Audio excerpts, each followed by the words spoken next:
ሰላም ጤና ይስጥልን እጅጉን የተወደዳችሁና የተከበራችሁ የአዲስ ስፖርት ቤተሰቦቻችን እንደምን አላችሁልን? ከእናንተው ከሆነው ከአዲስ ስፖርት የዩቲዩብ ቻናላችን አዳዲስ ስፖርታዊ ጉዳዮችን ልናካፍላችሁ እነሆ ዛሬም በድጋሚ ተገናኘን። ስለምታደምጡን፣ ስለምትከታተሉን ቆይታችሁም ከኛ ጋር ስለሆነ እጅጉን ከልብ አድርገን ነው የምናመሰግነው። በዛሬ ፕሮግራማችን የተለያዩ ስፖርታዊ ጉዳዮችን ወደ እናንተ እያደረስን ቆይታን የምናደርግ ይሆናል። ከነዚህ መካከል ትልልቆቹን የአውሮፓ ሊጎች የተመለከቱ መረጃዎችን ወደ እናንተ እናደርሳለን። ትላንትና በተወዳጁ የእንግሊዝ ፕሪምየር ሊግ 32ኛ ሳምንት ጨዋታዎች ጅማሮውን አድርገዋል በአንድ መርሃ ግብር። ዛሬ ደግሞ በርከት ብለው ጨዋታዎች ይቀጥላሉ። የእነሱን የጨዋታ ውጤቶች እናነሳለን። የዛሬዎቹንም መርሃ ግብሮች ወደ እናንተ የምናደርስ ነው የሚሆነው። በተለይ ትላንትና በስፓኒሽ ላሊጋም ሲጠበቅ የነበረ ጨዋታ ነበር። በሪያል ማድሪድ እና በዢሮና መካከል የተደረገ ጨዋታ ነበር።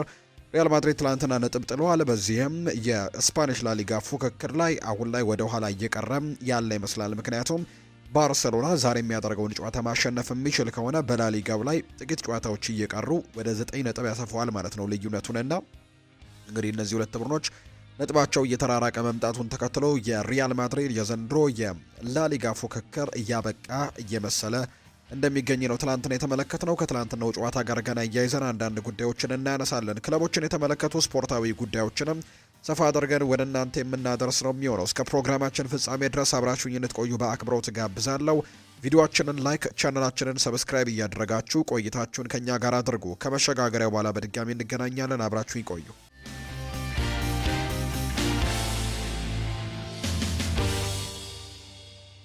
የሀገር ውስጥ መረጃን በማስቀደም ነው የዛሬ ፕሮግራማችንን የምንጀምረው። ከነአን ማርክነህ አሁንም በኦማን ሊግ መድመቁን ቀጥሏል። ትላንትና ሃትሪክ መስራቱን ተመልክተናል። በኦማን ሊግ እየተጫወተ የሚገኘው የዋሊያዎቹ የፊት መስመር ተሰላፊ ከነአን ማርክነህ ለክለቡ 3 ግቦችን ትላንትና ማስቆጠር ችሏል።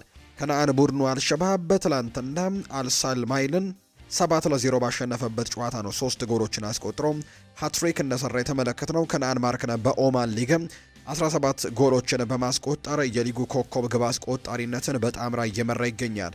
ከነአን ማርክነህ በኦማን ሊግ በውድድር ዓመቱ ሁለተኛ ሃትሪኩ ሆኖም ተመዝግቦለታል። በአጠቃላይ በውድድር ዓመቱ አጠቃላይ ለክለብ ያስቆጠረውን የጎል መጠንም ወደ 20 ከፍ ያደረገበት ጎሎችን ነው ትናንትና ማስቆጠር የቻለው። ክለቡ በሊጉ 44 ነጥቦችን በመሰብሰብም 3ኛ ደረጃ ላይ ሲቀመጥ ከሊጉ መሪ በ7 ነጥቦች ርቀው ነው 3ኛ ደረጃ ላይ የተቀመጡትና ጥሩ የውድድር ዓመትን በኦማን ሊግ እያሳለፈ እንደሚገኝ ነው የተመለከት ነው። ሌሎች ጨዋታዎችን እንመልከት። በሀገር ውስጥ ትናንት የኢትዮጵያ ፕሪሚየር ሊግ ጨዋታዎች ቀጥለው ተደርገዋል። ከነዚህ መካከል ባህር ዳር ከተማ ትናንትና ጨዋታውን አድርጎ ድል ቀንቶታል። ባህር ዳር ከተማ አዳማ ከተማን ነው 2-1 በሆነ ውጤት ማሸነፍ የቻለው። ለባህር ዳር ከተማ የድል ግቦቹን ብሩክ ሰሙና አንተነህ ተፈራ ሲያስቆጥሩ፣ ለአዳማ ከተማ ቢኒያም አይተን ብቸኛውን ጎል ከመረብ ጋር አሳርፈዋል። አዳማ 4ኛ ተከታታይ ሽንፈቱን ነው ዘንድሮ ያስመዘገበው። በትላንትናው ሽንፈት ጋር ተያይዞ 4ኛ ተከታታይ ሽንፈቱ ሆኖ ተመዝግቧል። በአጠቃላይ ባህር ዳር ከተማዎች 35 ነጥቦችን በመሰብሰብ 8ኛ ደረጃ ላይ ሲቀመጡ፣ እንዲሁ አዳማ ከተማ ደግሞ በ33 ነጥቦች 10ኛ ደረጃ ላይ የተቀመጠ ቡድን እንደሆነ የሚያሳዩ መረጃዎች ናቸው የተመለከት ነው።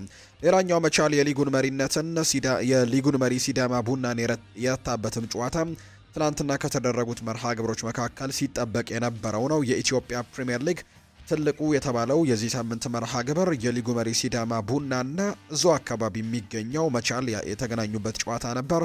በመቻል 3-1 አሸናፊነትን የተጠናቀቀው። የመቻልን የድል ግቦችም ቸርነት ጉግሳ፣ ግሩም ሀጎስና በረከት ደስታ ናቸው ማስቆጠር የቻሉት። ሲዳማ ቡናን ከሽንፈት ያልታደገች ብቸኛ ግብም ፍቅረ ኢየሱስ ተክለ ብርሃን ነው ማስቆጠር የቻለው። መቻል ከ3 ተከታታይ ጨዋታዎች አቻ መውጣት በኋላ ነው ወደ ድል የተመለሰው። ሲዳማ ቡና በውድድር ዓመቱ 4ኛ ሽንፈቱ ሆኖ ተመዝግቦባቸዋል። ሲዳማ ቡና አሁንም ግን የሊጉ መሪ ነው። በ48 ነጥብ 1ኛ ደረጃ ላይ ተቀምጧል።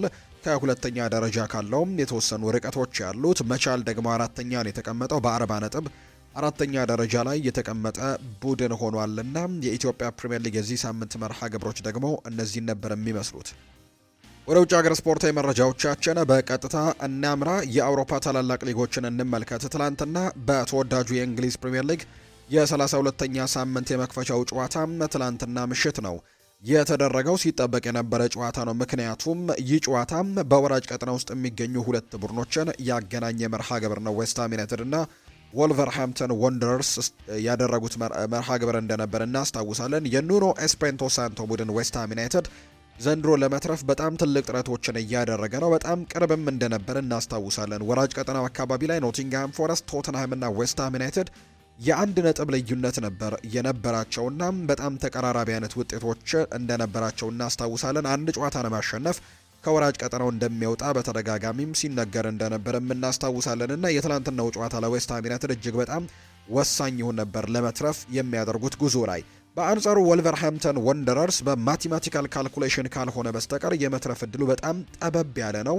እርግጥ ነው በኤድዋርድስ ዘመን በአዲስ አሰልጣኝ በቀጠሩበት ጊዜ ጥሩ ነገሮችን ማሳየት ችለዋል፣ ወይም የተወሰኑ ለውጦችን ማምጣት ችለዋል። የትናንትናውን ጨዋታ ከማድረጋቸው በፊት የነበሩትን 3 የፕሪሚየር ሊግ መርሃ ግብሮችን ከተመለከትን እንኳን 2 ድልና 1 አቻ ውጤትን ያመጣው በመጀመሪያዎቹ አካባቢ በቪቶር ፔሬራ ጊዜ በጣላቸው ነጥቦች ካልሆነ በስተቀር አሁን አዲሱ አሰልጣኝ ከመጣ በኋላ ግን ጥሩ መነቃቃቶችን አሳይቷል። ነገር ግን ለመትረፍ ይረዳዋል ወይ የሚል ሀሳብ ግን በርካቶች ዘንድ የለም። ምክንያቱም የነጥብ መራራቆች ስላሉ ከወራጅ ቀጠናው ለመውጣት ቢያንስ 15 ነጥቦች ያስፈልጋቸዋልና 15 ነጥብን ደግሞ በእነዚህ ጥቂት ጨዋታዎች ማግኘት ከባድ ነው። ቢያገኙ እንኳን ሌሎቹ ቡድኖች ደግሞ ነጥብ የማያገኙበት ምክንያት እንደሌለ ነው የሚታመነውና ወልቨርሃምፕተን ወንደርስ በክብር ለመውረድ ካልሆነ በስተቀር ወይም ዝቅ ያለ ነጥብን ይዞ ላለመውረድ ወይም ደግሞ እንዲሁ 19ኛ ደረጃን ከበርንሌ እንኳን ተረክቦ ላለመውረድ ካልሆነ በስተቀር ለክብር ካልሆነ በስተቀር ከወራጅ ቀጠናው ይተርፋል ብሎ ማሰብ እጅግ በጣም አስቸጋሪ ቢሆንም የትላንትናው ጨዋታ ግን እንዲጠበቅ አድርጎት ነበር። ዌስትሃም ዩናይትድ ትላንትና ድል ቀንቶታል። የዌስትሃም ዩናይትድ ድል ማድረግ ደግሞ የሮቤርቶ ዲ ዘርቢ ቡድን ቶተንሃም ሆትስፐርስን ወራጅ ቀጠና ውስጥ ከቶታል። ቶተንሃም አሁን ወራጅ ቀጠና ውስጥ ነው የሚገኘው፣ 18ኛ ደረጃ ላይ ተቀምጧል። ዌስትሃም ዩናይትድ ከወራጅ ቀጠና ወጥቶ 17ኛ ደረጃ ላይ መቀመጥ ችሏል። ሮቤርቶ ዲ ዘርቢ በጣም ጠንከር ያለ ስራ እንደሚጠብቃቸው አሁን ላይ በርካቶች እያነሱ ነው። ምክንያቱም ቀጣዩን ጨዋታ ማያሸንፉ ከሆነ በዚሁ በወራጅ ቀጠና ውስጥ የሚቀጥሉበት እድል ይኖራል ተብሎ ይታሰባል። ወልቭስ ትላንትና በዌስትሃም ዩናይትድ ተሸንፏል። ዌስትሃም ዩናይትዶች ትላንትና በሜዳቸው ያደረጉትን መርሃ ግብር 4-0 በሆነ ውጤት ነው ማሸነፍ የቻሉት። ማቭሬፓኖስ እና ቲቲ ካላሲኖስ ትላንትና 2 ግቦችን ማስቆጠር የቻሉ የዌስትሃም ዩናይትድ ተጫዋቾች ናቸው። የድል ግቦቹን ያስቆጠሩት እነዚህ 2 ተጫዋቾች ናቸው። ወልቭስ በውድድር ዘመኑ 21ኛ ሽንፈቱን ነው ያስተናገደው። ከ33 ሳምንታት 33 ጨዋታዎችን ያደረገው ወልቭስ አንድ ጨዋታ ከአርሰናል ጋር ቀደም ብሎ ከማድረጉ ጋር በተያዘም በአጠቃላይ ግን በእነዚህ ሳምንታት ሙሉ 21ኛ ሽንፈቱ ሆኖ ትላንትና ተመዝግቦበታል። ውጤቱን ተከትሎ ዌስትሃም ዩናይትድ ከወራጅ ቀጠናው መውጣት የቻለበትን እድል አግኝቷል።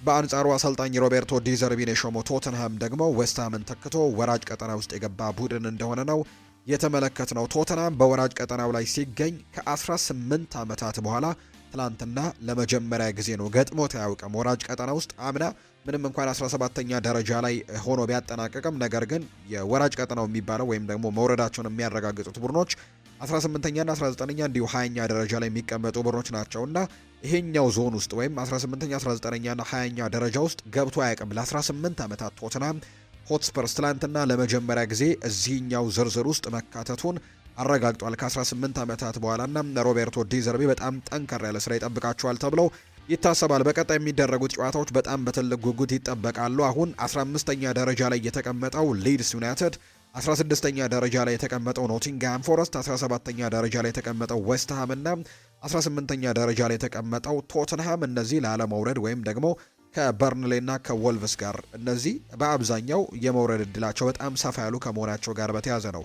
እንግዲህ ከነዚህ ጋር ደግሞ አንደኛው የሚወርደው ቡድን ማን ነው የሚለው በቀጣዮቹ ሳምንታት በአጓጊነት ይቀጥላል ተብሎ ይታሰባል። ምክንያቱም ያላቸው የነጥብ ልዩነት 15ኛ ደረጃ ከተቀመጠው ሊድስ ዩናይትድ እና ወራጅ ቀጠና ውስጥ ካለው ቶተንሃም ጋር ያለው የነጥብ ልዩነት 3 ብቻ መሆኑ አንድ ጨዋታ ለማሸነፍ ዝብርቅርቅ እንደሚያደርጋቸውና ወራጅ ቀጠና ውስጥ ሊከታቸው እንደሚችል ወይም ደግሞ ያሸነፈው ቡድን በአንድ ከወራጅ ቀጠናው ሊወጣ እንደሚችል የሚያሳዩ ነገሮች ከመኖራቸው ጋር በተያዘ ቀጣይ የሚደረጉት ጨዋታዎች በትልቅ ጉጉት እንዲጠበቁ አድርጓቸዋል የተባለው። ትናንትና ዌስትሃም ዩናይትድ ወልቭስን 4-0 በሆነ ውጤት ማሸነፍ ችሏል። ዛሬም የተወዳጁ የእንግሊዝ ፕሪምየር ሊግ መርሃ ግብሮች በ4 ጨዋታዎች ቀጥለው ይደረጋሉ።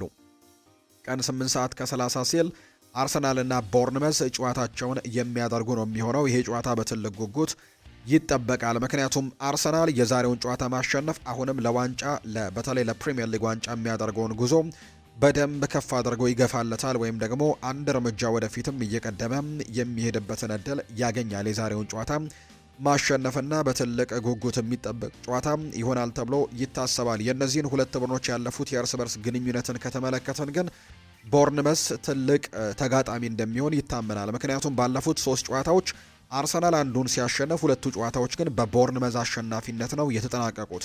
በዚህ ውድድር ዓመት በመጀመሪያው ዙር በቫይታሊቲ ስቴዲየም ያደረጉትን ጨዋታ በጣም ትልቅ ፉክክር ተመልክተንበት 5 ግቦች በተቆጠሩበት ጨዋታ አርሰናል 3-2 በሆነ ውጤት አሸንፈው እንደነበር እናስታውሳለን። አምና የተደረጉ ሁለቱንም የፕሪሚየር ሊግ ጨዋታዎች ግን ቦርንመዝ በሜዳውም ከሜዳው ውጭም ማሸነፉን እናስታውሳለን። በኤምሬትስ ስቴዲየም 2-1 አሸንፎ ነበር።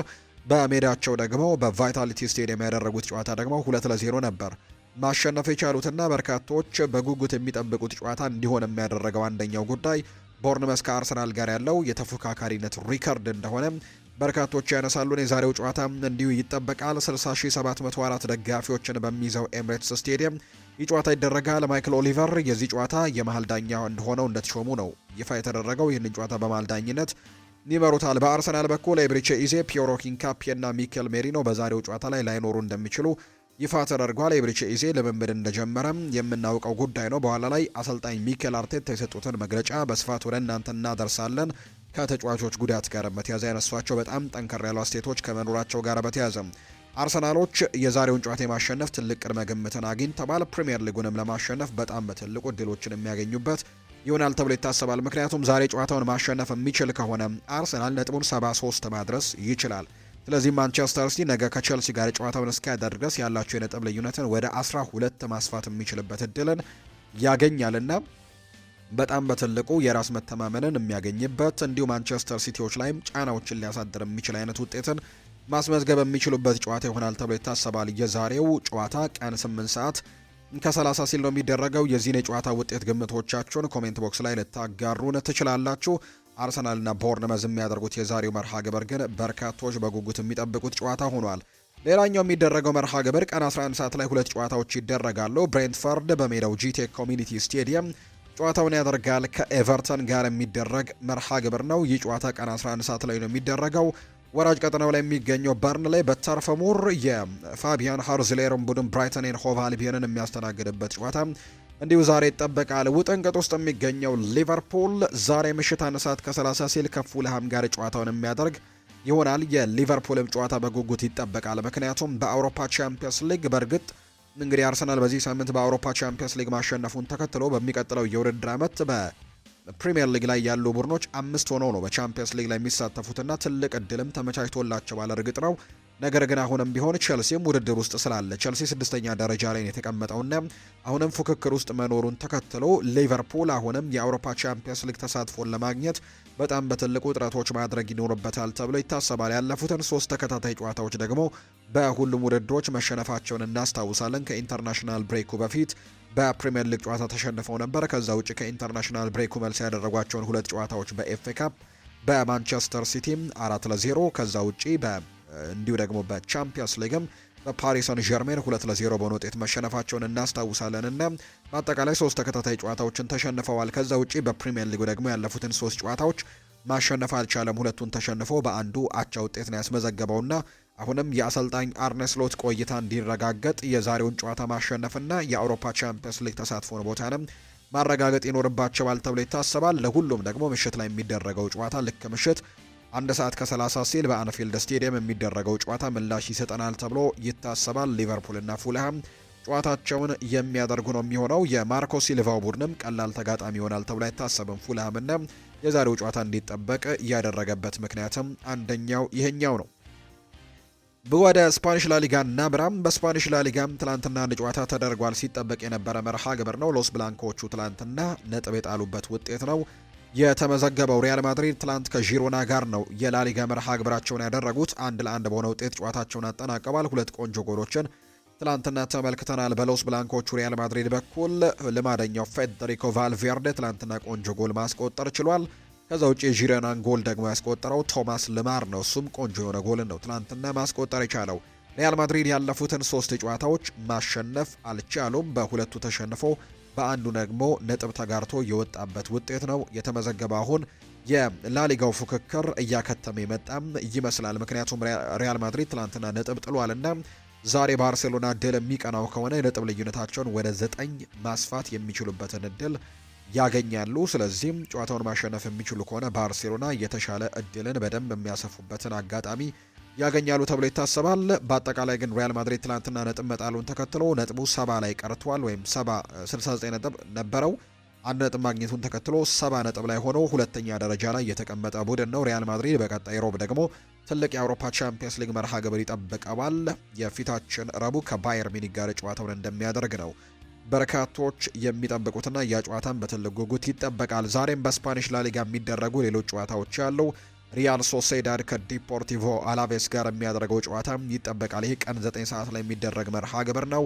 ኤልቼና ቫሌንሲያ ጨዋታቸውን ያደርጋሉ። ልክ ምሽት 1 ሰዓት ከ30 ሲል ባርሴሎና በሜዳው ካምፕኑ ከኤስፓኞል ጋር የሚያደርገው ጨዋታ በርካቶች ይጠብቁታል። የካታላን ደርቢ ጨዋታ ነውና ይህ ጨዋታ በጉጉት ይጠበቃል። ምሽት 1 ሰዓት ከ30 ሲል የሚደረግ ነው። ምሽት 4 ሰዓት ሲል ሲቪያ በሜዳው ራሞን ሳንቼስ ፒዥዋን አትሌቲኮ ማድሪድን የሚያስተናግድበት ጨዋታ እንዲሁ ዛሬ ከሚጠበቁ መርሃ ግብሮች መካከል በስፓኒሽ ላሊጋ የሚጠበቀው ነው።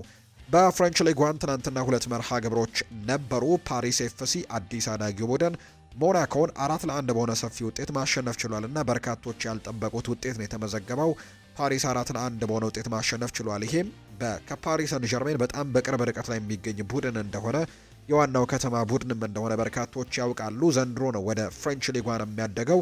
ጥሩ የሚባሉ ውጤቶችንም በተለይ ባለፉት ጥቂት ሳምንታት እያስመዘገበ ይገኛልና ትናንትናም በተለይ ሞናኮን ማሸነፉ በርካቶችን ያስገረመ ውጤት ነው። ምክንያቱም ሞናኮ ጥሩ የሚባል ደረጃ ላይ ያለ ቡድን እንደሆነ ይታወቃል። ለምሳሌ ያክል ሞናኮ ዘንድሮ የሚገኝበት ደረጃ 5ኛ ነው። ያለፉትን 4 የፍሬንች ሊጓን መርሃ ግብሮችን በተከታታይ ያሸነፈ ቡድን ነበርና በትላንትናው ጨዋታ ላይ ድል ቀንቶታል ፓሪስ ደግሞ ዘንድሮ ወደ ፍሬንች ሊጓን እንደማደጉ መጠን በርካቶች መልሶ ይወርዳል ብለው ሀሳቦቻቸውን ሲሰጡ ነበር። ነገር ግን ያለፉትን 5 ጨዋታዎች ምንም አይነት ሽንፈት አልገጠመውም። 35 ነጥቦችን በመሰብሰብም 12ኛ ደረጃ ላይ የተቀመጠ ቡድን ነው። ትላንትናም ድል ቀንቶታል። ከዛ ውጪ ማርሴይና ሜትስም ያደረጉት መርሃ ግብር ነበር። ኦሎምፒክ ደ ማርሴይ ይህንን ጨዋታ 3-1 በሆነ ውጤት ማሸነፍ የቻለበት ውጤት ነው የተመዘገበው። ፒየር-ኤሜሪክ ኦባሜያንግ ትላንትና ጎል ማስቆጠር የቻለ ተጫዋች እንደሆነ ተመልክተናል። ማርሴይ ግን በአጠቃላይ 3-1 በሆነ ውጤት ነው የትላንትናውን ጨዋታ ማሸነፍ እንደቻለ የተመለከት ነው። ዛሬም በፍሬንች ሊጓን የሚደረጉ ሌሎች መርሃ ግብሮችም ይኖራሉ። ዛሬ የሚደረጉትን የፍሬንች ሊጓን መርሃ ግብሮችን እንጥቀስላችሁ። 2 ጨዋታዎች ናቸው የሚደረጉት። ኦንዥና ናንተስ፣ ሬንስ እና አንጀርስ ዛሬ የሚያደርጓቸው ጨዋታዎች እንደሆኑ ነው ይፋ የተደረገው። ሌላኛው ትላንትና የነበሩ ጨዋታዎች ደግሞ በሌሎች ሊጎች የነበሩት ማለት ነው። ለምሳሌ ያክል በጀርመን ቡንደስሊጋ ትላንት አንድ መርሃ ግብር ነበር። ኦግስበርግ እና ሆፈንሄም ጨዋታቸውን አድርገው 2-2 በሆናቸው ውጤት ጨዋታቸውን አጠናቀዋል። ዛሬ በጀርመን ቡንደስሊጋ የሚደረጉ ጨዋታዎች ቦሩሲያ ዶርትመንድ በሜዳው ሲግናል ኢዱና ፓርክ ስቴዲየም ባየር ሌቨርኩዘንን ይገጥማል። ቀን 10 ሰዓት ከ30 የሚደረግ ጨዋታ ነው። ሄዲንሃም ከኡኒየን በርሊን፣ አርቢ ላይፕዚግ በሬድቡል አሬና ከቦሩሲያ ሞንቸግላድባህ ጋር ይጫወታል። ከዛ ውጪ ቮልስበርግ እና አይንትራክ ፍራንክፈርት የሚያደርጉት ጨዋታ እንዲሁ ይጠብቃል። ምሽት 1 ሰዓት ከ30 ሲል ደግሞ ሴንት ፓውሌ ከባየር ሚኒክ ጋር የሚያደርጉት ጨዋታ ዛሬ የሚጠበቀው ነው። በጣሊያን ሴሪኤ ትላንትና አንድ መርሃ ግብር ነበር። የጃምፔሮ ጋስፔሬኒ ቡድን ሮማ በኢስታዲዮ ኦሎምፒኮ ትላንትና በሜዳው ፒያትሳን አስተናግዶ 3-0 በሆነ ውጤት ማሸነፍ የቻለበት ውጤት ነው የተመዘገበው። ዶኒያን ማለን ትላንትና ሃትሪክ የሰራበት አጋጣሚን ተመልክተናል። በ3ኛው ደቂቃ፣ በ43ኛው ደቂቃ እና በ52ኛው ደቂቃ ጎሎችን በማስቆጠር ዶኒያን ማለን ትላንትና ለሮማ ሃትሪክ የሰራ ተጫዋች ነው። በአጠቃላይ ወደዛ ካመራ በኋላም ጥሩ የውድድር ዓመትን እያሳለፈ ይገኛል። ትላንትናም ድል እንዲቀናቸው አድርጓል። ዛሬም በጣሊያን ሴሪ የሚደረጉ ጨዋታዎች ያሉ። ካግሊያሪ ከክሮምኔንሴ፣ ቶሪኖ ከቬሮና፣ ኤሲ ሚላን ከኡዲኒዜ እና አታላንታ ከዩቬንቱስ ጋር የሚያደርጓቸው ጨዋታዎች ዛሬ የሚደረጉ የጣሊያን ሴሪ መርሃ ግብሮች ናቸው። በአጠቃላይ በአውሮፓ ትልልቅ ሊጎች ትላንትና የተደረጉ ጨዋታዎችና የዛሬ መርሃ ግብሮች እነዚህን ነው የሚመስሉት። ማንቸስተር ዩናይትድን የተመለከቱ መረጃዎችን እናንሳ። የክለብ እግር ኳሳዊ ጉዳዮችን እንጀምር። ማይክል ካሪክ በአሁኑ ወቅት ያን ያክል ስኬታማ ላይሆን ይችላል ሲልም ነው ፖል ስኮልስ ሀሳቡን እየሰጠም የሚገኘው። ነገር ግን እርሱን የቋሚነት ስራውን ሊያገኝ የሚችልበት እድሉ እንዳለ ግን አውቃለሁ። አሁን ላይ እያሳየ ካለው ነገር አንጻር ግን እርሱ በቋሚነት ለመቅጠር የሚያስችል አቅም አለው ብዬ ግን አምናለሁ ሲልም ጭምር ነው የተናገረው። ፖል ስኮልስ ከማይክል ካሪክ የቋሚነት ስልጣን ጋር በተያዘ ወይም ከቋሚ አሰልጣኝነት ጋር በተያዘ የተለያዩ ሰዎች የተለያዩ አይነት ሀሳቦችን ነው እየሰጡ የሚገኙት። የቀድሞ በተለይ የማንቸስተር ዩናይትድ ሌጀንዶች የሚባሉትም በሁለት ጎራ ተከፍለውም ጭምር ሀሳቦቻቸውን እያጋሩ ይገኛሉ። ነገር ግን አሁንም ቢሆን ውሳኔው በኢኒዮሶች ዘንድ እንደሆነ ነው የሚነገረው። ኢኒዮሶች ረጋ ብለው ውሳኔዎችን ለመወሰንም እንደሚፈልጉ ነው የተገለጸውም። በቶሎና ፈጥነው እርምጃዎችን መውሰድ እንደማይፈልጉ፣ ከዛ ውጭ ደግሞ ቶሎ ውሳኔዎችን ተቻኩለው እንደማይወስኑ እስከ ክረምት ድረስም መጠበቅ እንደሚፈልጉ፣ በገበያው ላይ ያሉትንም አዳዲስ አሰልጣኞች መመልከት እንደሚፈልጉ ነው ይፋ የተደረገው። ስለዚህም ከዛ በኋላ በሚኖሩት ነገሮች ላይ ግን ድርድሮችን አድርገው አሰልጣኝ ማይክል ካሪክም በቋሚነት የመቀጠል እድል እንዳለው ጭምር የሚያሳዩ መረጃዎችን በተደጋጋሚ እየተመለከትን ነው። የቀድሞ ሌጀንዶች ግን እነ ዌይን ማርክ ሩኒ ጭምር አሰልጣኝ ማይክል ካሪክ ቢቆይና ቢቀጥል ስኬታማ ይሆናል የሚል አይነት ሀሳብ እንዳላቸው ነው የተነገረው። በማንቸስተር ዩናይትድ፣ በሊቨርፑል፣ በሪያል ማድሪድ ጭምር እንዲሁ በሌሎችም የአውሮፓ ታላላቅ ክለቦችም ጭምር ተፈላጊ የነበረው የቦሩሲያ ዶርትመንዱ የተከላካይ ስፍራ ተጫዋች የሆነው ኒኮ ሽሎተርቤክ በኮንትራቱን ሊያራዝም በቦሩሲያ ዶርትመንድ ኮንትራቱን ሊያራዝም እንደሆነ እየተሰማ ነው። በቦሩሲያ ዶርትመንድ እስከ ሰኔ 2031 ድረስም የሚያቆየውን አዲስ ኮንትራት ለመፈራረም ተስማምተዋል። ስለዚህ ፈላጊ ለነበሩት ክለቦች ማንቸስተር ዩናይትድን ጨምሮ ተስፋ አስቆራጭ መረጃ እንደሆነ ነው ፋብሪዚዮ ሮማኖ ይፋ ያደረገው። ኒኮ ሽሎተርቤክ በዛው መቆየትን ምርጫው እንዳደረገ ነው ይፋ የተደረገው። እንደ ስካይ ስፖርት የመረጃ ምንጭ ዘገባ ከሆነ ማንቸስተር ዩናይትድ የግራ ክንፉን ማጠናከር ይፈልጋል ተብሏል። ምንም እንኳን አሁን ላይ እነ ማቲያስ ኩኛ ጥሩ ነገሮችን በዛ ቦታ ላይ ማሳየት ቢችሉም፣ ነገር ግን ተፎካካሪነትን መጨመር በዛ ቦታ ላይ ትልቁ ዓላማቸው እንደሆነ እየተነገረ ይገኛል። ከዚህ በፊት አሰልጣኝ እንዲሁ ማይክል ካሪክም ይህን ነገር ይፋ አድርጎት እንደነበር እናስታውሳለን። ይሄ ቡድን በዛ ቦታ ላይ ተጨማሪ ማጠናከሪያዎችን በክረምቱ ያደርጋል የሚል አይነት ግልጽ ሀሳብን አስቀምጦ እንደነበር እናስታውሳለን እና በዚህ መሰረትም አሁን ላይ ማንቸስተር ዩናይትዶች በዛ ቦታ ላይ ተጫዋቾችን እንደሚያመጡ ነው እየተነገረ የሚገኘው። ስካይ ስፖርት የተባለ የመረጃ ምንጭ ደግሞ 3 እጩዎችን ይፋ አድርጓል። ከማንቸስተር ዩናይትድ ጋር በትልቁ ስማቸው እየተነሱ ነው ብለው ሀሳቡን አስቀምጧል። እነዚህ 3 ተጫዋቾች አንደኛው በኤቨርተን ቤት የሚጫወተው ተጫዋች ሴኔጋላዊው ሊልማን ጃይ እንደሆነ ይፋ ተደርጓል። በኤቨርተን ቤት ጥሩ የውድድር ዓመትን እያሳለፈ ነው። ጥሩ ቴክኒካል ክህሎትም እንዳለው በርካቶች ያነሱለታል። ማንቸስተር ሲቲም ጭምር የዚህ ተጫዋች ፈላጊ እንደሆነ የሚያሳዩ ሪፖርቶችን በቅርብ ጊዜ ተመልክቻለሁና ሊልማን ጃይ በማንቸስተር ዩናይትድ ከሚፈለጉ ተጫዋቾች አንደኛው ነው። ሌላኛው በሊቨርፑል እና በሌሎችም ክለቦች ተፈላጊ የሆነው ባየር ሚኒክም እንዲሁ እዚህ ተጫዋች ላይ እንቅስቃሴ ያደርጋል ተብሎ የሚጠበቀው አይቮሪ ኮስታዊው ተጫዋች የሆነው ያን ዲያማንዴ ነው። ይህ ተጫዋች ገና ታዳጊ ነው፣ 19 ዓመቱ ነውና በአውሮፓ ትልልቅ ክለቦች በጣም ተፈላጊ ከሆኑ እየሆኑም ከሚገኙ ተጫዋቾች መካከል አንደኛው ነው። ነገር ግን ማንቸስተር ዩናይትዶች በቅርቡ አንድ ፖሊሲ እንዳላቸው ይነገራል። በተወዳጁ የእንግሊዝ ፕሪምየር ሊግ ራሱን በደንብ ያሳየ ተጫዋችን ማምጣት ላይ ትኩረት እንደሚያደርጉ የሚያሳዩ ነገሮች አሉና እዚህ ተጫዋች ላይ ከተለጠፈበት ዋጋ አንጻር ገና ልምድ የሚፈልግ አይነት ተጫዋች ከመሆኑ ጋር በተያያዘ ማንቸስተር ዩናይትዶች ምናልባት የተጫዋችን ያስፈርሙታል ወይ የሚጠየቅ ጥያቄ ነው። ነገር ግን ልጁ ገና ታዳጊ ነው። በጣም መብሰልና መሻሻል የሚችል አይነት ተጫዋች ነውና ጥሩ ክህሎቶችም እንዳሉት በጀርመን ቡንደስሊጋ ዘንድሮ እያሳየ ይገኛል። ከአረቢ ለብዝሽ ጋርም ካላቸው ጥሩ ግንኙነት አንጻርም ያን ዲያማንዴን ለማስፈረምም ሙከራ ማድረጋቸው አይቀሬ ነው ተብሎ ይታሰባል። ሌላኛው ሰሞኑን ከዝውውር ጉዳዮች ጋር በተያያዘ ሰሞኑን በተደጋጋሚ እየሰማን የምንገኘው አንድ ተጫዋች አለ። ሞርጋን ሮጀርስ ይባላል። ይህንን ተጫዋች ለማስፈረምም ዩናይትዶች እንቅስቃሴ ያደርጋሉ ተብሎ ይታሰባል። ሰሞኑን ግን ምንም እንኳን አስተን ቪላ በአውሮፓ ቻምፒየንስ ሊግ ውስጥ ገባም አልገባም በሚቀጥለው የውድድር ዓመት የመሳተፍ እድል አላቸው። ምክንያቱም በፕሪሚየር ሊግ ዋና 4ኛ ደረጃ ላይ የተቀመጡትና በሚቀጥለው የውድድር ዓመት የአውሮፓ ቻምፒየንስ ሊግ ቦታን አገኙም አላገኙም ከአስተን ቪላ ሊለቅ የሚችልበት እድሉ እንዳለ ነው የተነገረው። ትልልቅ የሚባሉት ክለቦችም እየተፎካከሩበት ይገኛሉ። አርሰናልና ቼልሲ ስማቸው ሲጠቀስ ሰምተናል። ማንቸስተር ዩናይትድም የግራ መስመሩን ለማጠናከር ከሚያልማቸው ተጫዋቾች አንደኛው ሞርጋን ሮጀርስ እንደሆነ ነው ይፋ የተደረገው። አሌሃንድሮ ጋርናቾ ማንቸስተር ዩናይትድን መልቀቁ ምናልባትም የክፋት ስሜት አሳድሮበት እንደሆነ ጥያቄ ቀርቦለት ነበር። ምናልባትም አዎ ሊሆን ይችላል መልሴ ሲል ይናገራል ጋርናቾ። ምክንያቱም ያንን ክለብ ወደው ነበር። ታውቃላችሁ ገና ከጀምሩ ከስፔን አምጥተውኝ ለአካዳሚ ከዚያም ደግሞ ወደ ዋና ቡድን እንድደርስም በራስ መተማመን ሰጥተውን ያሳደጉኝ። ለዚህ ደግሞ 4 ወይም 5 ዓመታት ነበሩ። ከሁሉም ሰው ከደጋፊዎች፣ ከስቴዲየሙ፣ ከሁሉም ነገር የተገኘው ፍቅር ደግሞ የሚገርምና በጣም ጥሩ ነበር። ነገር ግን አንዳንድ ጊዜ ለህይወት መልካምነት ወይም ደግሞ ለቀጣዩ እርምጃ ስትል ለውጥ ማድረግ ይኖርብሃል። ስለ ማንቸስተር ዩናይትድ ያሉኝ ትውስታዎችም በሙሉ ደግሞ ጥሩ የሚባሉ ናቸው ሲልም አሌሃንድሮ ጋርናቾ ሀሳቡን ሰጥቷል።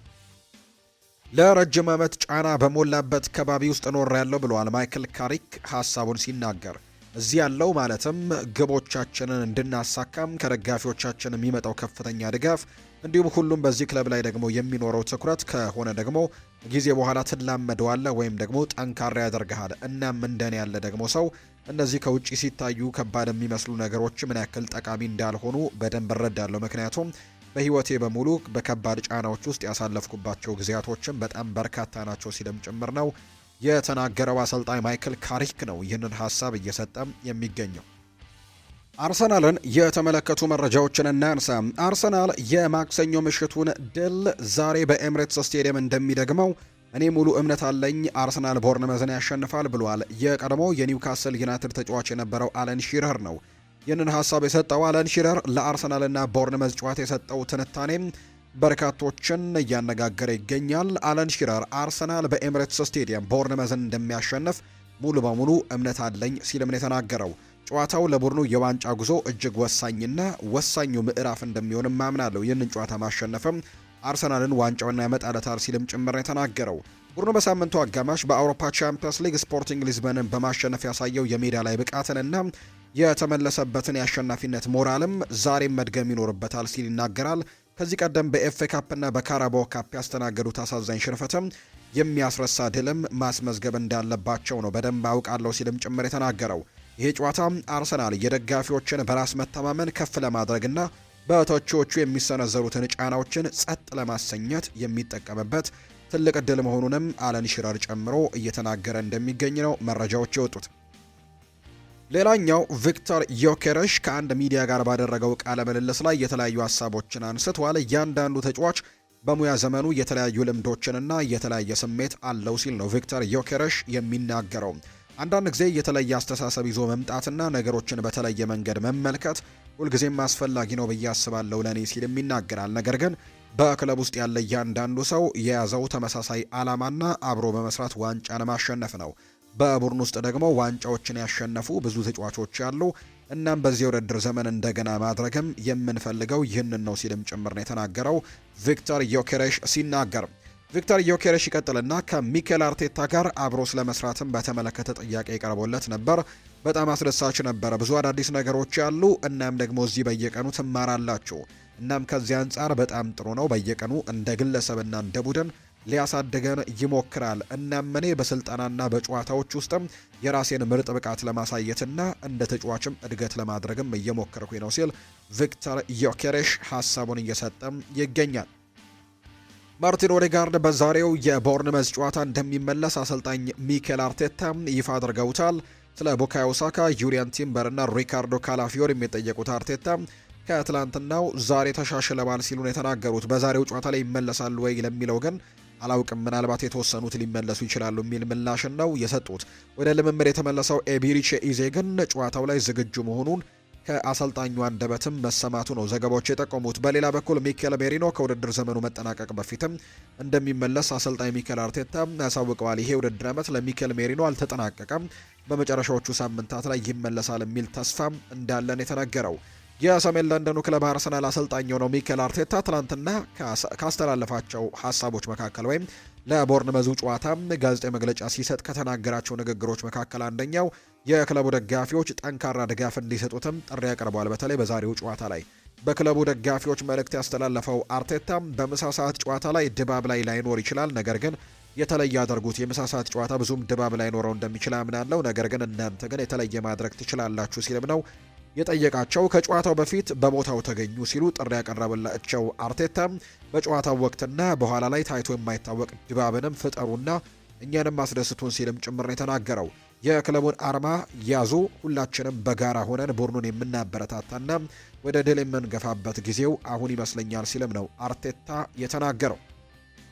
ሌላኛው የሚነሳው ጉዳይ ደግሞ አርቴታም ስለ አንዶኒ ኢራኦላ እንዲሁ የተለያዩ ጉዳዮችን ያነሳበትንም ጉዳይ ተመልክተናል። አንዶኒ ኢራኦላን በተመለከተ ሲናገርም ከክለቡ ጋር በመተባበር ያደረገው ነገር በጣም አስገራሚ ነው። ያሳዩት ቀጣይነት፣ ያንን ማሳካት የቻሉበት መንገድም፣ የሸጡ ተጫዋቾች ብዛትና ራሳቸውን እንዴት እንዳጠናከሩ እጅግ በጣም የሚደነቅ ነው። አሁን ያሉት ተጫዋቾች አስገራሚ ናቸው ብዬ አስባለሁ። ምክንያቱም የእንግሊዝ ሊግ ምን ያክል ከባድ እንደሆነ እናውቃለን። ነገር ግን አሁንም ተፎካካሪ ሆኖ መቀጠል የቻሉ ተጫዋቾችን ነው በቡድናቸው ውስጥ የያዙት ሲል ይናገራል አርቴታ። አርቴታ ከአርሰናል ጋር ስላለው የወደፊት ቆይታም ጥያቄዎች ቀርበውለት ነበር። ሲናገር እዚህ ሙሉ በሙሉ ቁርጠኛ ነኝ፣ በጣም ደስተኛ ነኝ፣ ጥሩ ስሜትም ይሰማኛል። ቤተሰቤም በዚህ በጣም ደስተኞች ናቸው። እዚህም ደግሞ በዚህ ክለብ ውስጥ ማሳካት የምፈልጋቸው ብዙ ምኞቶችና ነገሮችም አሉኝ። በአሁኑ ጊዜ በጥሩ ሁኔታ ላይ እንደምገኝ ግን አውቃለሁ ሲልም ጭምር የተናገረው ሚኬል አርቴታ ስለ ጋብሪኤል ማርቲኔሊም እንዲሁ ተጠይቆ ምላሹን ሰጥቷል። ጋብሪኤል ማርቲኔሊ የማሸነፍ አስተሳሰብ ያለው ተጫዋች ሲሆን ሁልጊዜም ደግሞ ምርጡ ለመሆንም ይጥራል ሲልም ጭምር ነው የተናገረው። አርቴታ ስለ አርሰናል የአካዳሚ ተጫዋቾችም እንዲሁ ተናግሯል። እነሱ የኛ ወሳኝ አካል ናቸው። እናም በመጨረሻም ይህንን ክለብም የሚለየውን ምርጡን መፈለግም ይኖርብናል ብሏል። የአካዳሚ ተመራቂዎችም ይሁኑ ከውጭ የሚመጡ ተጫዋቾችም ምርጥ መሆን አለባቸው ሲልም ነው የተናገረው።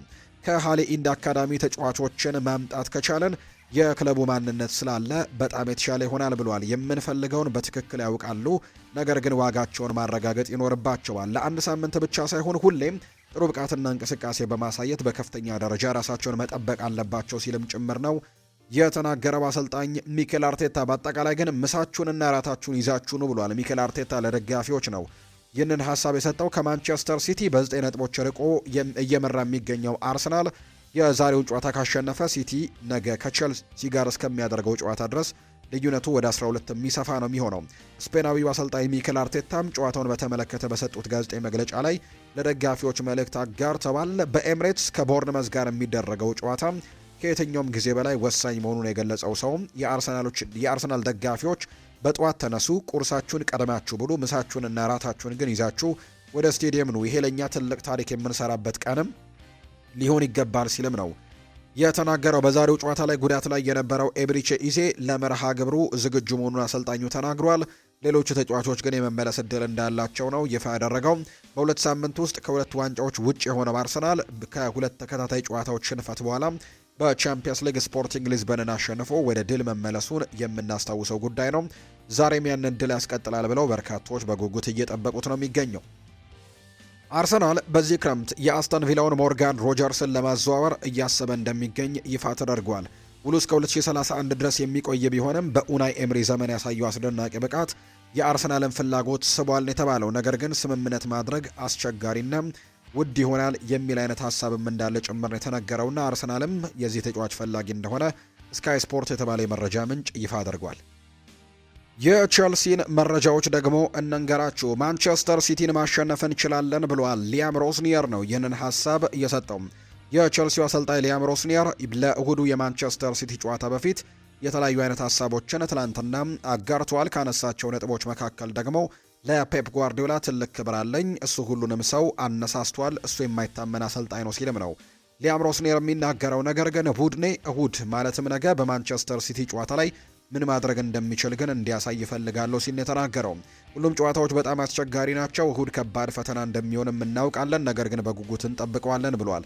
ማንቸስተር ሲቲን ማሸነፍ እንችላለን፣ ከሲቲ ጋር ያለን ሪከርድም ያለፈ ነው፣ ያለፈ ሪከርድ ደግሞ ጥቅም የለውም፣ አስቸጋሪ በሆነ ጨዋታ ላይ ማተኮር አለብን ሲልም ጭምር ነው የተናገረው ሊያም ሮስኒየር ሲናገር። ስለ ቡድን ዜና አንዳንድ ጉዳዮችን አጋርቷል። አዎንታዊ ነገር ኤስቴቫ ዊሊያን ከፖርት ቫሌ ጋር 90 ደቂቃ መጫወቱ ነው። ትሬቨር ቻሎባ በጣም ጥሩ እየሰራ ነው፣ ወደ ሜዳ ተመልሷል። ላቪ ኮርቤል ግን አሁንም ሊያልፋቸው የሚገቡ ጥቂት ነገሮች አሉ። ሪስ ጄምስ ደግሞ ሜዳ እየሮጠ ነበር፣ ነገር ግን ሁሉም ለማንቸስተር ሲቲ ጨዋታ ዝግጁ አይደሉም። ስለዚህም የተመለሱ ተጫዋቾች ግን ይኖራሉ ሲልም ነው የተናገረው። ሊያም ሮስኔር ስለ ማንቸስተር ሲቲን ማሸነፍ ሲናገርም በእርግጠኝነት እንችላለን፣ እኛ በጣም ጥሩ ቡድን እንዳለን አውቃለሁ። ከባድ ጊዜያቶችን አልፈናል። ጨዋታዎችን በጥልቀት ስናየው ሁሉንም ቡድኖች ችግር መፍጠር እንደምንችል አሳይተናል። ነገር ግን የሚገባንን ውጤት ግን እስካሁን እያገኘን አይደለም ሲልም ነው የተናገረው። ስለ ሞይ ካይሴዶም እንዲሁ ጥያቄ ቀርቦለት ነበር። ሞይ ካይሴዶ በዓለም እግር ኳስ ውስጥ ከምርጥ የተከላካይ አማካይ ተጫዋቾች አንደኛው ነው። ምናልባትም ምርጡ እሱ ሊሆን እንደሚችልም አስባለሁ። እሁድ ደግሞ ለእኛ በጣም አስፈላጊ ተጫዋችም ይሆናል ብዬ አስባለሁ ሲልም ጭምር ነው የተናገረው ሊያም ሮስኒየር ስለ ሞይስ ካይሴዶ ሲናገሩ።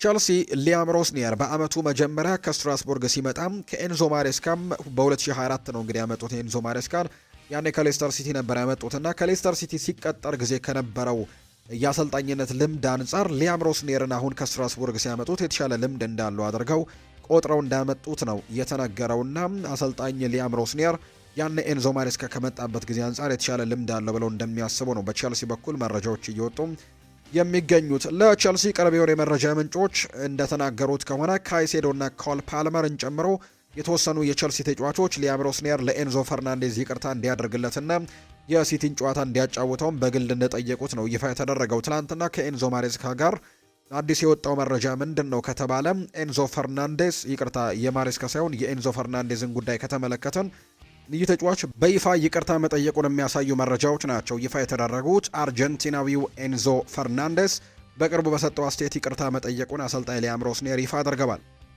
ፈርናንዴዝ እንግዲህ ክለቡ እኔንም ይቅርታ ጠይቆኛል ሲሉ ጭምር ነው የተናገሩት። ይሁን እንጂ በቅጣቱ ምክንያት ግን እሁድ ከማንቸስተር ሲቲ ጋር በሚደረገው ጨዋታ ላይ እንደማይሳተፍ ነው ይፋ የተደረገው። ኤንዞ ፈርናንዴዝ በአሰልጣኝ ሊያም ሮስኒየር የሁለት ጨዋታዎች ቅጣት እንደጣለበት የሚታወስ ጉዳይ ነው። ምንም እንኳን ይቅርታዎችን ቢጠይቅም አሁንም ለማንቸስተር ሲቲው ጨዋታ የመሰለፍ እድሎቹ በጣም ጠባብ እንደሆኑና ቅጣቱ እንደሚቀጥልበት ጭምር የሚያሳዩ ነገሮችን ነው በቸልሲ በኩል እየተመለከትን የምንገኘው። ነገር ግን የቸልሲ ወሳኝ የሚባሉ ተጫዋቾች እንደ ኮል ፓልመር፣ ሞይስ ካይሴዶ ጭምር ግን ለዚህ ተጫዋች ይቅርታ ተደርጎለት በሲቲው ጨዋታ ላይ የዚህ ተጫዋች ግልጋሎት እንደሚያስፈልጋቸው ነግረውት ይቅርታ እንዲያደርግለትም ጭምር እንደጠየቁት ነው እየተገለጸ የሚገኘው። የሊቨርፑልን ጉዳይ እንመልከት። አንድሬው ሮበርትሰን ወዴት ሊያመራ ይችላል የሚለውን ጉዳይ እንመልከት። በዚህ የውድድር ዓመት መጨረሻ ይለቃሉ ተብሎ ከሚጠበቁ የሊቨርፑል ሌጀንዶች መካከል አንደኛው ነው። ሞሐመድ ሳላህም ክለቡን ለቆ እንደሚወጣም የሚታወቅ ጉዳይ ነው። ሌላኛው ደግሞ አንድሬው ሮበርትሰንም ክለቡን ለቆ እንደሚወጣም ሰሞኑን ይፋ መደረጉ ይታወሳልና ወዴት ሊያመራ ይችላል የሚሉ ጥያቄዎች በትልቁ እየተነሱ ነው።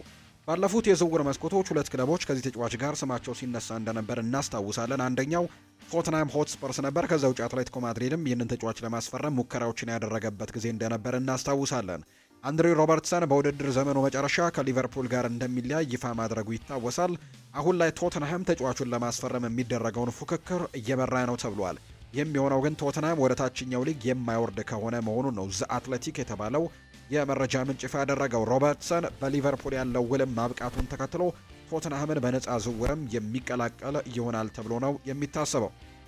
አሰልጣኝ አርነ ስሎት ከዛሬው ጨዋታ ጋር አያይዘው የተለያዩ ሀሳቦችን ሰጥተዋል። ስለ አሌክዛንደር ኢሳክ ተናግረዋል። አሌክዛንደር ኢሳክ ድጋሚ ለእኛ መገኘቱ በእርግጥም በጣም ወሳኝ ነው። የጎል ዕድሎችን ወደ ግብነት ለመቀየር ተቸግረን ነበር።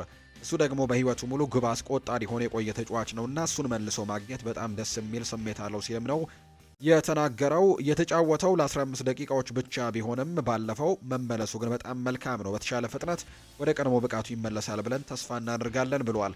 ባለፈው ጊዜ ከጉዳቱ ሲመለስ ወደ ብቃቱ ለመመለስ የተወሰነ ጊዜ ወስዶበታል። ይሄ የተለመደ ነው።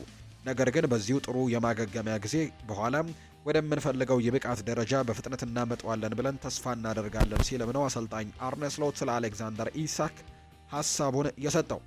አርነ ስሎት ስለ ጫናዎችም ተናግሯል። ከመላው የውድድር ዘመን ጋር ሲነጻጸር አሁን ያሉን ተጫዋቾች ብዛት የተሻለ ነው ሊባል ይችላል። ነገር ግን ዝርዝሬን ስመለከት ግን 3 ተከላካዮች በጉዳት ላይ መሆናቸውን አያለው። እነሱም ኮነር ብራድሌይ፣ ጂኦቫኒ ሊዮን ናቸው። እነሱም እንደነበሩ አውቃለሁ። ዛሬ በሚደረገው ጨዋታ ደግሞ ስለ ጎሜዝ እና ስለ ጀረሚ ፍሪምፖንግ ሁኔታ እያሳሰበኝ ነው ብለዋል። ከፓሪሰን ጀርሜን ጋር በነበረን ጨዋታ በውድድር ዘመኑ የነበረን ምርጥ ተቀያሪ ወንበር ነበረን። ነገር ግን እያንዳንዱ ጊዜ ደግሞ ነገሮች ሊሆኑ ከሚችሉት በላይ መልካም ሆኖም አይታዩም ሲልም ነው የተናገረው። አርነ ስሎት ይቀጥልና ሁሉም ተጫዋቾች በጥቂት ቀናት ልዩነት ውስጥም ሌላ ከፍተኛ ጉልበት የሚጠይቅ ወይም ኢንቴንስ ጨዋታን ለማድረግም ብቃት ላይ ላይሆኑ ይችላሉ። ስለዚህም የቋሚ ተሰላፊዎች ስብስብን ምን ይዞ እንደሚመጣም እንመለከታለን ሲል ነው አርነ ስሎት የተናገረው።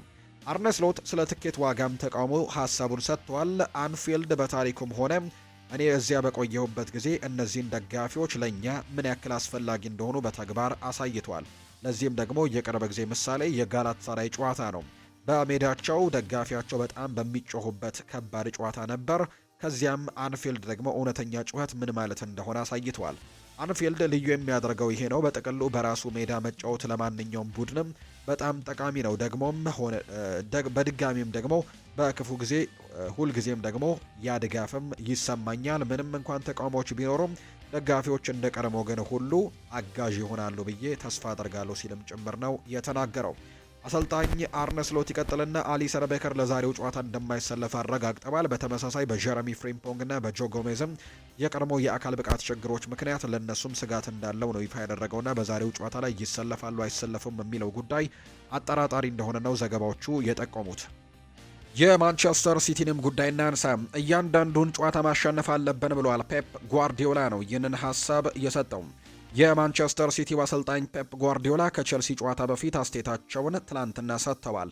በዚህ ዓመት የወሰንኩት ምርጥ ውሳኔ አምበልነቱን ለበርናርዶ ሲልቫ መስጠቴ ነው። ይሄ በጣም ትልቅና ምርጡ ውሳኔ ነው ሲልም ተናግሯል። በርናርዶ ሲልቫ እስካሁን ምንም አልነገረኝም። ምንም ነገር ሲወስን ቀድሞ ለእኔ መናገር እንዳለበት ከዚህ በፊት ነግሬዋለሁ። በቀጣይ የምናደርገውን እያንዳንዱን ጨዋታ ማሸነፍ አለብን። ሩበን ዲያስ ዝግጁ አይደለም፣ ነገር ግን ወደ ሜዳ ለመመለስ ግን እጅግ በጣም ቅርብ ነው። ሄስኮ ግቫርዲዮል ደግሞ በጥሩ መሻሻል ላይ ነው ያለው፣ ነገር ግን ወደ ሜዳ ለመመለስ እየተቃረበም አይደለም ሲሉ ጭምር የተናገሩት ፔፕ ጓርዲዮላ ስለ ጆን ስቶንስም ተናግረዋል። ምናልባት ልምምድ ሊያደርግ ይችላል፣ አብረን እንመለከተዋለን ሲልም ነው የተናገረው። እሱ ለኛ የማይታመን ፊርማ ነው ያለው ደግሞ ስለ በርናርዶ ሲልቫ ሲናገር ነው። በሚያስደንቅ ሁኔታ ነው የወደድኩት። በእውነቱ ይህንን ክለብ በሚያስደንቅ ሁኔታ ስለምወደው የእሱ ፊርማ የዚህ ክለብ ምርጡ ፈራሚ ነው። እናም ደግሞ እሱ በዚህ ቢቆይና ስራውን ቢጨርስም ደስ ይለኛል። ነገር ግን የሚወስነውን ወስኗል። ለክለቡ፣ ለሁላችንም የመገናኛ ብዙሃን፣ ለአድናቂዎችና ለሁሉም የራሱ ውሳኔን አሳውቋልና አሁንም መልካሙን ሁሉ እንዲገጥመው ነው የምመኝለት ሲል ፔፕ ጓርዲዮላ ስለ በርናርዶ ሲልቫ ይናገራል። እሱ በጣም ብልህ ስለሆነ በሁሉም ቦታዎች ላይ መጫወት የሚችል ተጫዋች ነው። የበርኒ ትልቁ ችሎታ ወይም የበርናርዶ ሲልቫ ትልቁ ችሎታ እሱ በጣም አስተዋይ ነው። ምን እየተካሄደ እንዳለና ምን ማድረግ እንዳለብንም ማንበብ ይችላል። ሁሉንም እንደዚህ አይነት ችሎታ የላቸውም፣ እሱ ግን በጣም ድንቅ ችሎታ አለው ሲልም ጭምር ነው የተናገረው። ማንቸስተር ሲቲ የሌላውን ክለብ ስፖርቲንግ ሊዝበን አማካይ የሆነው ሞርተን ሆይሉንድን ለማስፈረም ተጨባጭ እርምጃዎችን መውሰድ ጀምሯል የሚል መረጃን ከወደ ፖርቱጋል ኦጆጎ የተባለው የመረጃ ምንጭ ይፋ እያደረገ ይገኛል። ክለቡም ተጫዋቹን የውድድር ዓመቱ እንዳለቀ ደግሞ ወዲያውኑ የግሉ ለማድረግም በማቀድ ከፖርቱጋሉ ክለብ አመራሮች ጋርም መደበኛ ያልሆነ ንግግሮችን አድርጓል። እስካሁን ምንም አይነት የቀጥታ ድርድር ያልጀመረ ቢሆንም ማንቸስተር ሲቲ ግን ስፖርቲንግ ሊዝበን ተጫዋቹን አሳልፎ ለመስጠት የጠየቃቸውን አንዳንድ ቅድመ ሁኔታዎችን ተረድቷል። ስፖርቲንግ በ40 ሚሊዮን ዩሮ እና በ50 ሚሊዮን ዩሮ መካከል ባለው የዋጋ ተመንም ለመደራደር ፍቃደኛ እንደሆኑ ይፋ ተደርጓልና ማንቸስተር ሲቲ ይህንን ተጫዋች ሞርተን ሆይሉንድን ዴንማርካዊውን አማካይ ለማስፈረምም ሙከራዎችን ሊያደርግ የሚችልበት እድል በጣም ትልቅ እንደሆነ ነው ዘገባዎቹ የጠቆሙት። የሪያል ማድሪድ ጉዳዮችን እናንሳ። ዲዲዬ ዴሾ ለቀጣዩ የውድድር ዘመን የሪያል ማድሪድ እጩ አሰልጣኞች ዝርዝር ውስጥ እንደተካተተ ፋብሪስ ሃውኪንስ መረጃውን አጋርቷል።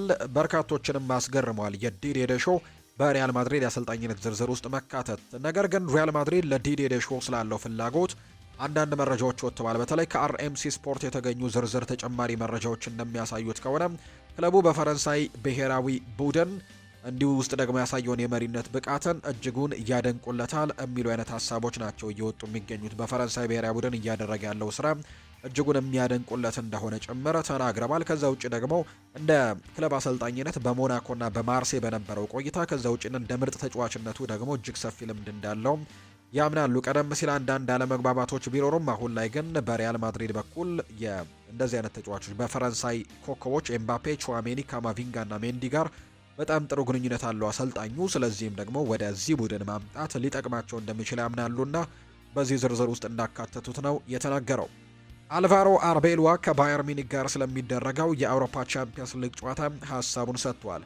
ረቡዕ የእኛ ግጥሚያ እንደሆነ እናውቃለን። ያለንን ጉልበት ሁሉ ለዚያ ጨዋታ ማዋል አለብን። ወደ ጀርመን ስንሄድም ውጤቱ እንደሚቀለበስ በማመንና እዚያ ደግሞ ለመድረስ ዝግጁ ሆነን መሆን አለበት ሲልም ጭምር ነው የተናገረው።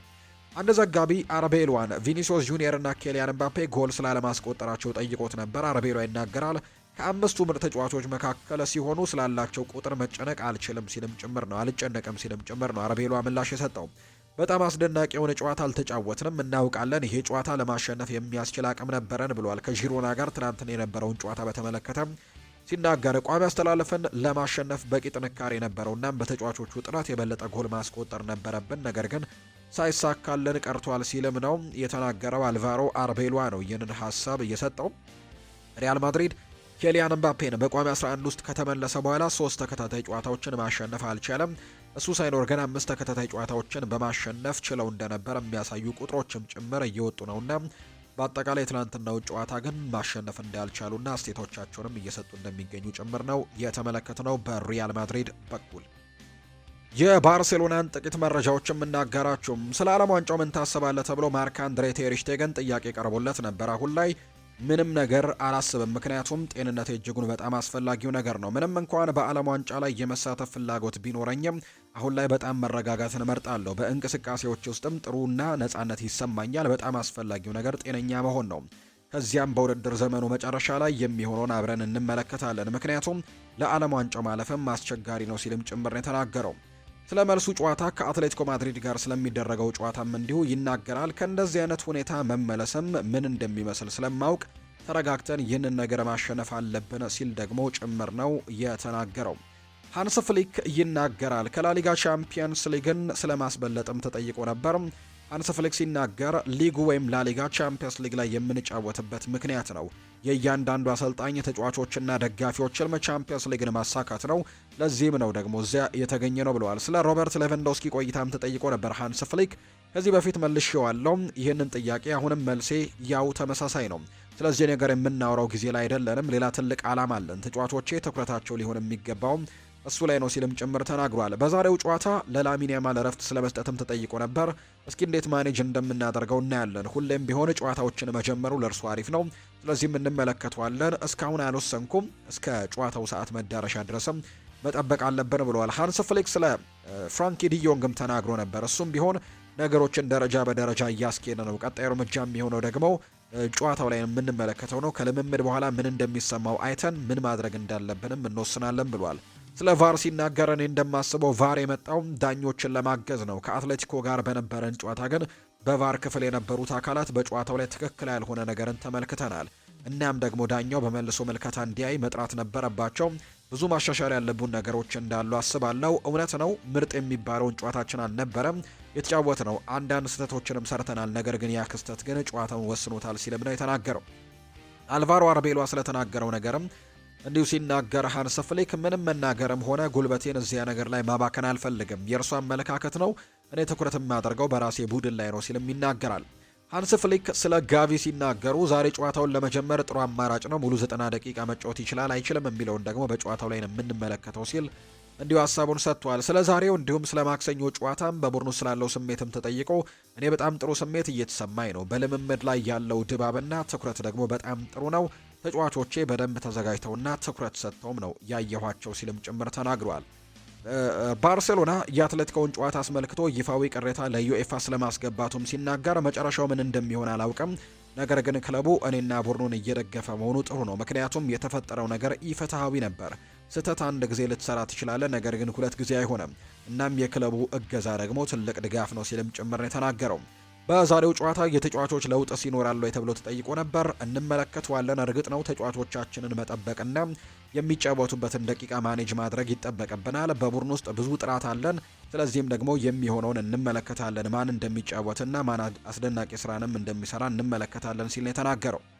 በክለብ ውስጥ የቁጣ ስሜት አለ፣ ምክንያቱም ሁሉም ሰው አዲስ 9 ቁጥር መፈረም እንዳለበት ቢያይም በውድድር ዘመኑ የመጨረሻና ወሳኝ ምዕራፍ ላይ የሮበርት ሌቫንዶስኪና የፌራን ቶሬስ የጎል ማስቆጠር ድርቅ ግን እንደሚከሰት ማንም አልጠበቀም። ሁለቱም ከአትሌቲኮ ማድሪድ ጋር ጥሩ ብቃትን ሳያሳልፉ ነው የወጡትና በዚህም ቁጣ እንደተሰማቸው ነው የባርሴሎና ተጫዋቾች የተነገረው። በ2019 ማንቸስተር ሲቲ የ16 ዓመቱን ፔድሪን ከላስ ፓልማስ ለማስፈረም 30 ሚሊዮን ፓውንድ አቅርበው ነበር። ፔፕ ጓርዲዮላ ተጫዋቹን ለማንቸስተር ሲቲ ፍጹም ብቁ አድርጎ ይመለከተው ነበር። ስፔናዊው ተጫዋች ከሳምንታት በኋላ ባርሴሎናን በ5 ሚሊዮን ፓውንድ ብቻ መቀላቀልን ምርጫው አደረገ። የዕድሜ ልክ የቤተሰብ ህልሜንም በማሟላት ከክለቡ ጋር ስር የሰደደ ግንኙነት አለኝ ሲልም በይፋ ተናገረ። አሁን ላይ ዳግም ማንቸስተር ሲቲ የማስፈረም ህልም ካለው ግን ባርሴሎናዎች እስከ ውል ማፍረሻው ለፔድሪ 1 ቢሊዮን ፓውንድም ይጠይቃሉ ነው እያለ የሚገኘው ሙንዶ ዲፖርቲቮ መረጃውን ይፋ እንዳደረገው።